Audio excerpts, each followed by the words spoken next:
wabarakatuh. Halo semuanya, selamat pagi. Terima kasih atas kesempatannya. Perkenalkan, namaku Eri Rahayu, aku dari kelas 3A Akuntansi dengan nomor NIM 223255080. Di sini saya akan memaparkan dua materi, yaitu yang pertama, bagaimana cara pengoperasian accurate, dan yang kedua, yaitu mengenai 4 rasio laporan keuangan. Tidak perlu berlama-lama lagi, kita akan memasuki materi yang pertama, yaitu bagaimana cara kita untuk mengoperasikan accurate. Kita bisa langsung ke videonya. Memasuki materi yang pertama, yaitu bagaimana cara pengoperasian accurate online. Langkah pertama yaitu kita akan membuka accurate online. Pada halaman pertama kita akan ditampilkan seperti ini.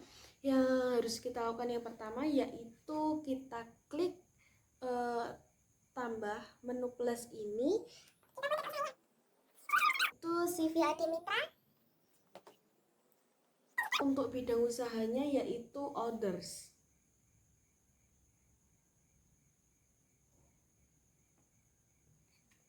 Kurang lebih seperti ini. Kemudian kita klik buat data usaha.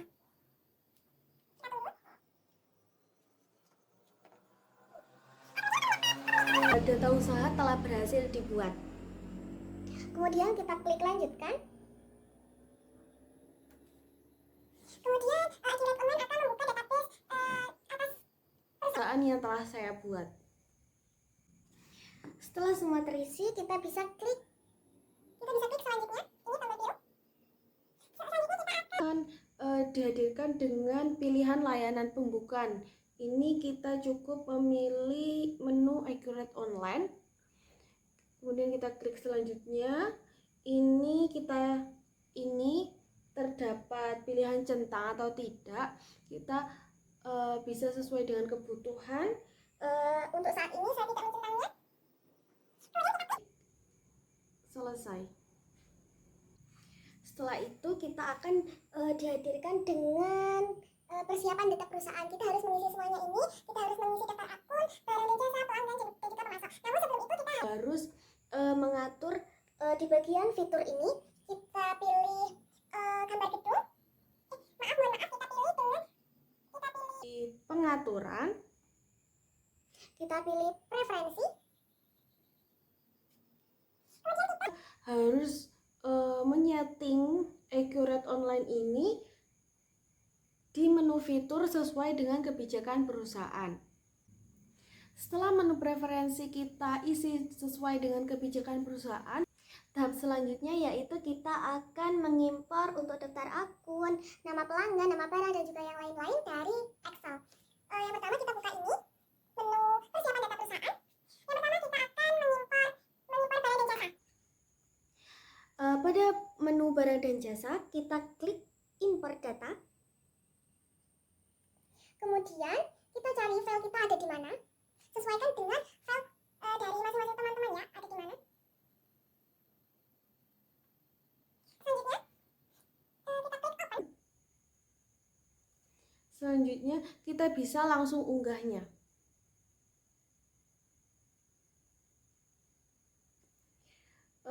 Pada pemetaan kolom data ini tidak perlu kita rubah. Kita bisa lanjutkan. Selanjutnya untuk konfirmasi impor data kita perlu mencentang ini untuk mendapatkan update pemetaan. Kemudian kita klik lanjutkan. Selanjutnya kita akan tunggu. Kita Accurate mulai mengimpor datanya. Selanjutnya jika data sudah berhasil diimpor, kita bisa menutupnya.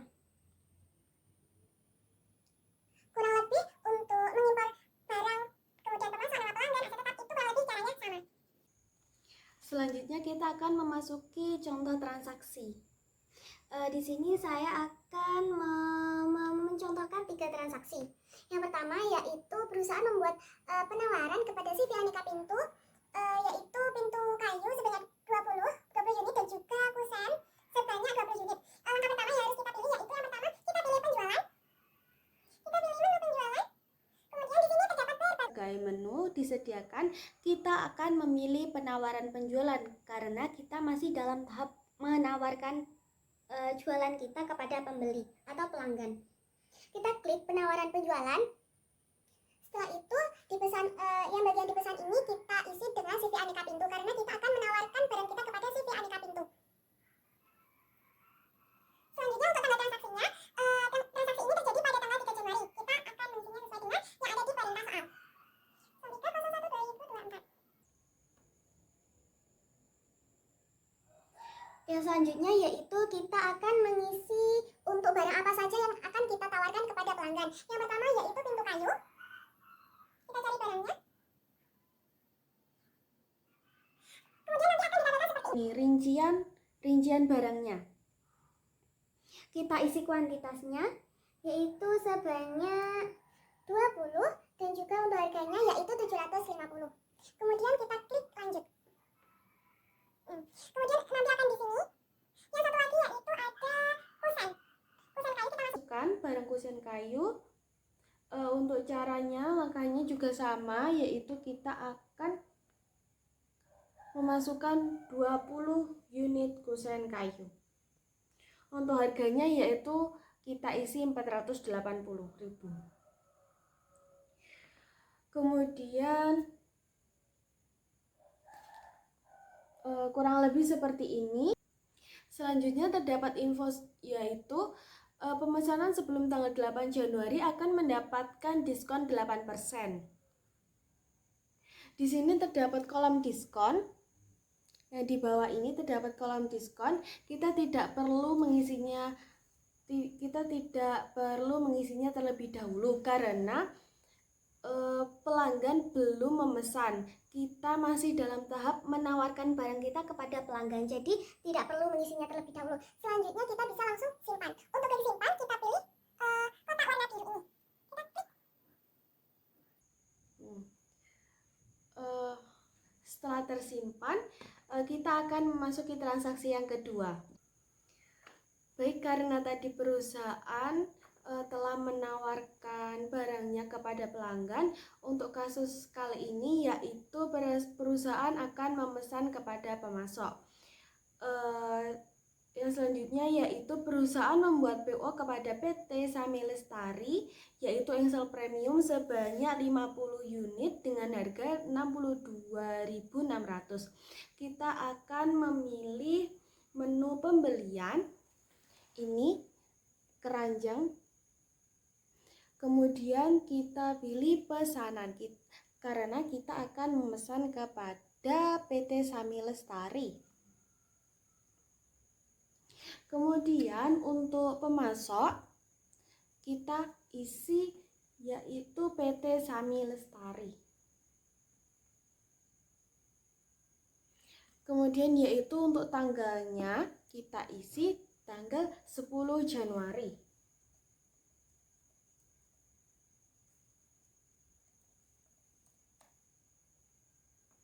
Baik, setelah tanggal terisi, kemudian untuk barangnya yaitu yang akan kita pesan.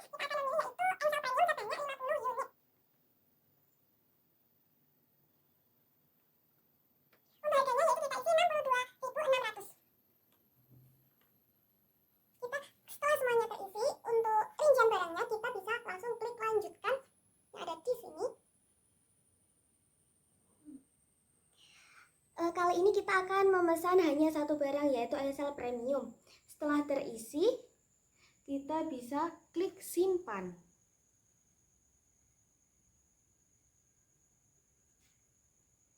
Oh, ini terdapat pemberitahuan bahwa alamat harus diisi. Sebelum kita menyimpannya, kita bisa isi alamatnya terlebih dahulu. Kita klik ini info lainnya. Untuk alamat kirimnya yaitu alamat perusahaan kita. Setelah alamat terisi, kita bisa klik simpan. Baik, ini untuk pesanan kita sudah tersimpan online. Selanjutnya, bagaimana sih cara kita untuk melihat daftar laporan? Atau misal kita mau lihat neraca atau laba rugi di laporan diklat online. Untuk Itu caranya sangat mudah sekali. Kita bisa pilih daftar laporan. Ini menunya ada di paling bawah. Kita pilih daftar laporan. Untuk kita membutuhkan laba rugi, kita pilih bagian pilihan keuangan. Di sini terdapat berbagai jenis laporan yang ditampilkan. Ada laba rugi, neraca, kita bisa sesuai dengan kebutuhan kita. Untuk saat ini kita membutuhkan laba rugi standar. Kita pilih laba rugi standar. Kemudian untuk periodenya yaitu kita isi tanggal 1 bulan 1 2024 dan juga untuk akhir periodenya yaitu tanggal 31 bulan 1 2024. Selanjutnya kita bisa langsung tampilkan laporannya. Kita klik tampilkan. Baik, inilah contoh laporan laba rugi yang telah kita buat menggunakan Accurate Online. Baik, itulah tadi Pemaparan mengenai Accurate Online. Selanjutnya kita akan memasuki materi yang kedua, yaitu mengenai 4 rasio laporan keuangan. Kita akan langsung masuk ke videonya. Baik, kita memasuki materi yang kedua, yaitu kita akan membahas mengenai 4 rasio laporan keuangan. Yang pertama ada rasio likuiditas, profitabilitas, solvabilitas, dan juga rasio aktivitas.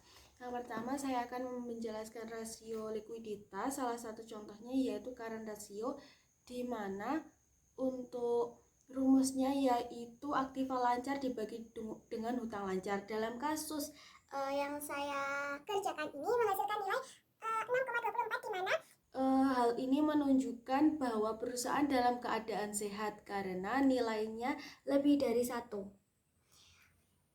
Hal ini perusahaan sehat dikarenakan perusahaan mampu untuk menangani kewajiban lancarnya. Rasio yang kedua yaitu rasio solvabilitas.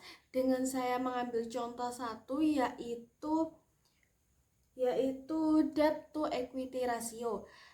Dengan rumus total debt dibagi dengan total equity. Dalam kasus ini menghasilkan nilai 0,13 di mana nilai ini menyatakan perusahaan dalam keadaan sehat karena total hutangnya relatif kecil dibandingkan dengan total ekuitasnya. Rasio yang selanjutnya yaitu terdapat rasio profitabilitas. Di sini saya mengambil contoh satu yaitu net profit margin dengan rumusnya yaitu laba setelah pajak dibagi dengan penjualan yang menghasilkan 0,34. Nilai ini dapat diartikan sebagai perusahaan mampu mendapatkan laba 34% dari total pendapatannya. Hal ini memberikan bukti bahwa perusahaan dalam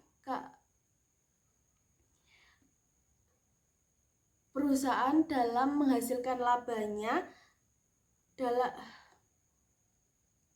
dalam hal ini membuktikan bahwa perusahaan cukup baik dalam menghasilkan labanya yaitu sebesar 34%.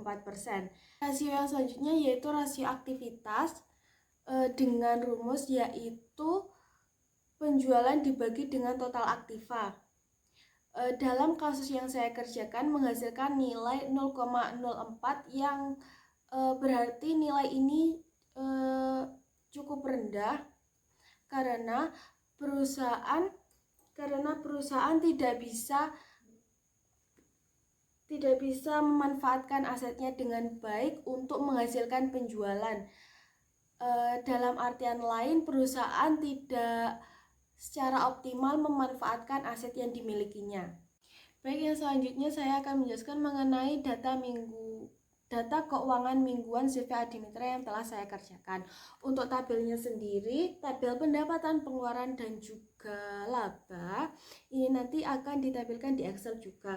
Saya akan langsung menjelaskan menggunakan grafik yang telah saya kerjakan. Baik, untuk sumbu X ini menunjukkan terdapat 5 minggu, minggu pertama, kedua, ketiga, dan juga keempat dan kelima, serta kelima. Dan juga untuk yang sumbu Y ini menampilkan atau memberi keterangan terkait dengan angka atau rupiahnya.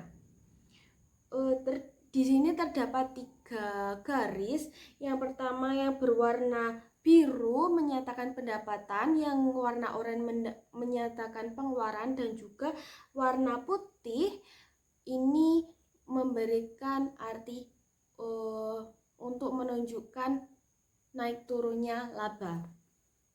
Yang pertama kita akan melihat grafik yang pertama, yaitu untuk pendapatannya warna biru. Pada minggu pertama tidak terdapat pendapatan, jadi di garis 0. Kemudian pada minggu kedua mengalami kenaikan atau terdapat pendapatan yang masuk, yaitu sebesar 38 juta, mengalami kenaikan. Kemudian pada minggu ketiga mengalami penurunan drastis, yaitu kembali ke 0. Lalu pada minggu keempat mengalami kenaikan sebesar 15 juta, dan juga pada minggu terakhir tidak mendapatkan pendapatan. Baik, grafik yang kedua yaitu grafik laba yang berwarna putih. Pada minggu pertama dia ada di garis 0, kemudian pada menuju minggu kedua dia mengalami kenaikan, kemudian pada minggu ketiga turun drastis, kemudian pada minggu keempat dia mengalami minus, dan pada minggu terakhir dia mengalami penurunan yang sangat drastis hingga minus. Kemudian yaitu untuk grafik pengeluarannya sendiri relatif stabil, kemudian mengalami kenaikan di akhir atau di minggu ke-5. Itulah tadi data mingguan yang mengalami naik turun untuk setiap minggunya. Baik, itulah tadi pemaparan 2 materi dari saya. Atas perhatiannya terima kasih. Saya cukupkan sampai di sini. Sekian, wassalamualaikum warahmatullahi wabarakatuh.